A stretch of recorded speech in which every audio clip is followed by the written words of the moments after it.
Russell Wilson. The comeback is on. He has come in. He's become the quarterback of the Pittsburgh Steelers, and he got himself a victory in the first game. Now, it did not start swimmingly. Those first, 3 or 4 drives, the Boo Boys were out. But turn it around and put on a performance, and he was the better of the 2 quarterbacks in this matchup. Surprise, surprise. Surprise, surprise. Because you can bring in Davante Adams, the Jets, still not going to win you games. Just more paintwork on a Ferrari doesn't actually make a difference on the track. Now, that's what it was. That is what it was, but we're here mainly to... Well, first of all, we're going to talk about the Pittsburgh Steelers, right? So, Russell Wilson, 16 for 29, 264 yards, 2 touchdowns, no interceptions, only sacked once, didn't really run the ball 3 times, but he got 1 touchdown on the ground. Najee Harris, 100-yard game in itself. George Pickens. Now, do you know what? The person that's going to benefit the most from having Russell Wilson as quarterback is George Pickens. And we saw that in this game. He had over 100 yards in the game. He had a touchdown. And the one thing that he does is... we saw this over in Seattle with Russ, right? There are some times where he just yeets that ball and he goes, I know my guy is down there. I know he's going to win. And Pickens did that a couple of times. Yeah, the thing is, George Pickens is the type of player that can do that. I think he's incredibly talented, and I think in a lot of other teams he'd probably be their number one. He's a young. Well, he's the number one here. So here, yeah, he is, but he's a young receiver that's going to continue to grow. I wouldn't say I'm necessarily surprised with what Russell Wilson was able to do, but one thing I'll say is I think, like, as fans, as well as commentators of the game, we need to understand that Mike Tomlin has seen things behind closed doors. Like, he's been there during training camp, he's been there during, like, in general in season training, and he feels as though Russell Wilson gives the Steelers team, as it is currently right now, the best chance to win. You know, I think a lot of people were looking at the record. Obviously, Justin Fields is younger. He is the long-term future of their franchise. But I think we got caught on the 5-2 record. The 4-2, because now it's 5-2. Yeah. Record, yeah. 4-2 record. 4-2 can very easily flip very quickly. You know what I mean? So I think they just needed a bit of stability and consistency from the quarterback play. And they know that's what they're going to get with Russell Wilson. It doesn't mean that he's going to be their guy heading forward. Like, I mean, if he balls out and they go like, well, now they said that this isn't a permanent situation, right? But the way that I see it, Russ probably gives them a better chance of actual long-term success within this season, right? Peter, what are your thoughts on this? Because Russ was pretty good once the first few drives, but the first few drives for both teams were pretty awful, right? Yeah. Instead of, I would say, Russell Wilson needs to stop being corny, please. He wasn't, though. He wasn't in this game, though.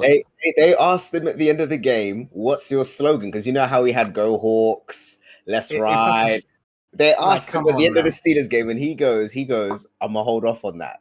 So the old, do you know what? I like that. Russell Wilson's loud thoughts were slloly creeping into his head. I think he was thinking of something to say, but he was there like, you know what? I'm not gonna get burned again on this. So he kept his mouth shut and he said, "You're gonna have to hold off." Do you know why? Because in this situation, he wasn't the starter from the beginning, and they've brought him in a good situation. So he's self-aware enough, it seems, to not be corny about it. Yeah, and that's a good thing. See, all of this is about Mike Tomlin. Mike Tomlin is that's the reason why Mike Tomlin is one of the best head coaches in the National Football League. I mean, I'll probably put him top 3, and he probably might not be 3.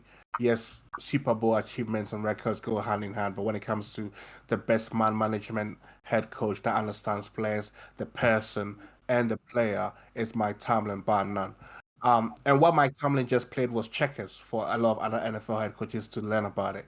Because he knew Russell Wilson was always better than Justin Fields. But what did he do? He had to teach Russell Wilson a bit about humility by benching him from the start of the season, let Justin Fields play. It was all to teach Russ. It was for Russ to realize the situation that he's in. That sometimes when you're the backup, you gotta have to do things a certain way and fall in line with how the team operates and have to eat a bit of humble pie. And I think that's what's revitalized Russell Wilson. Excellent performance. He was amazing, but I think I give huge credit to Mike Tomlin for how he's been able to handle these two quarterbacks that have potential in different ways, and I'm able to bring Russell Wilson in at the perfect time for Russell Wilson to ball out, because it's a lot of credit, because we did not expect Russell Wilson to come out and ball out like this. Well, I like to just a thing on your point, right, Peter? After those 3 drives, after the first few drives where they weren't really, like getting much traction, right? They went pump, pump, punt or something like that, right? And the boo boys started coming out. People were joking on Twitter about, he only brought in Russ, for this game just to show everyone how trash he was. That's literally what some people were saying. Yeah. So then he can go back. So then he can go back and Fields is the starter, and that's it. And the whole conversation is done. And then Russ showed, form is temporary, class is permanent. Yeah, right? Absolutely. I mean, Russ also has always had it in him. He has that class to perform at a top level. But like I said, this is Mike Tomlin, because the thing is, what people don't forget is I get like the boo boys and everybody is like he's doing it so he can bring back Justin Fields. But I actually believe he made this change for the Steelers to have a better chance of winning the game, because he senses that we are 5. They were 4-2 before the game. They have a chance at actually competing for the division. Now, Mike Tomlin they do. Seeing it as, we're just going to make the playoffs. He's seeing as we have the opportunity to actually win this division. And that's what he's thinking. Maybe this change is going to spark us. It's going to take us to the right direction. And it's a good move. And it's a first game. But we've got to see what the next couple of games are going to be. I mean, if Russ can't repeat this type of performance over the next 3 games, then do you know what their lovely game is next week? They host the New York Giants. They're going to win. That's going to be nice. The tough one is when they go and play the Commanders, but the situation with Jaden Daniels probably is resolved, so that's going to be the tough one. But yeah.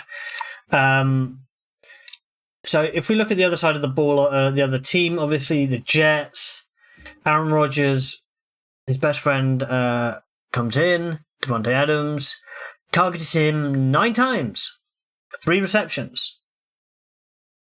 9 times. And sometimes Devontae was wide open, and he missed him. I mean, he's only been there a week. I take into account that they're most likely running hallmarks of the same offense he had while he was in Green Bay. There's going to be some set plays in there specifically for Devontae that they can just run and they know how to execute. But we saw a couple of those, yeah. Yeah, but that being said, it's not looking too good.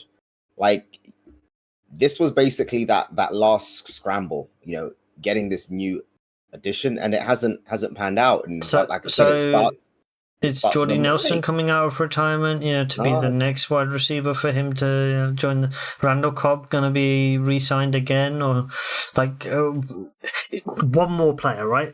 They need one more former Packer, just to make it perfect, right? I mean, they've got 2 really good running backs. Both of them. I mean, obviously Breece Hall is the starter, but Braylon Allen could probably be the starter on a lot of other teams in the league.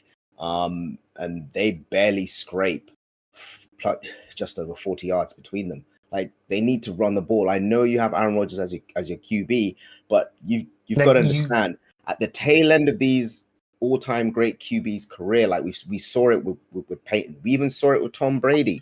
Like, you've got to lean on that run game. That You can't expect them to be the same QB they were a decade ago.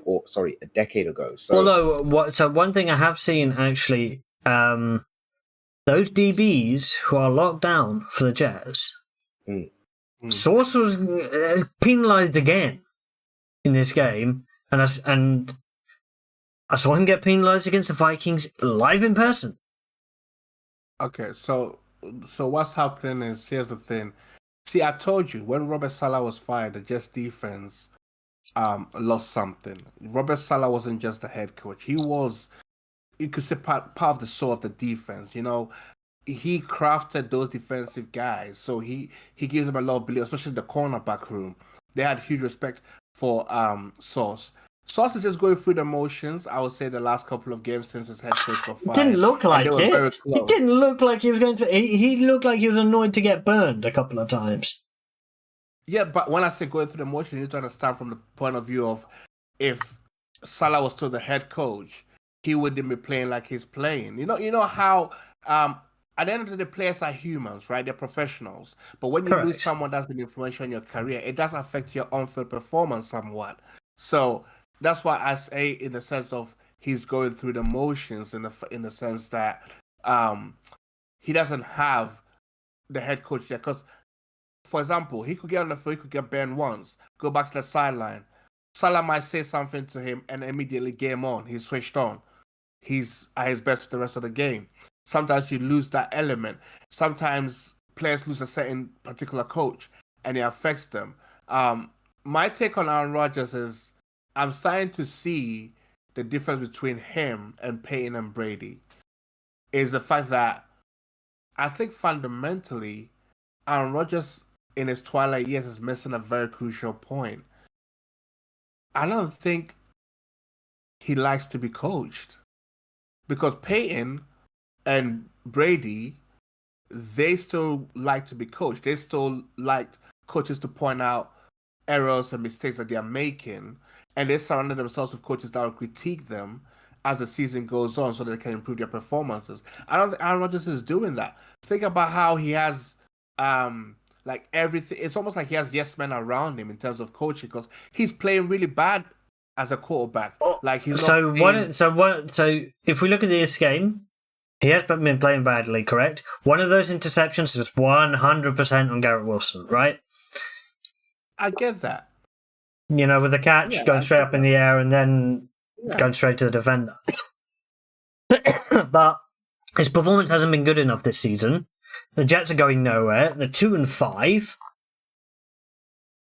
Where's this going to end?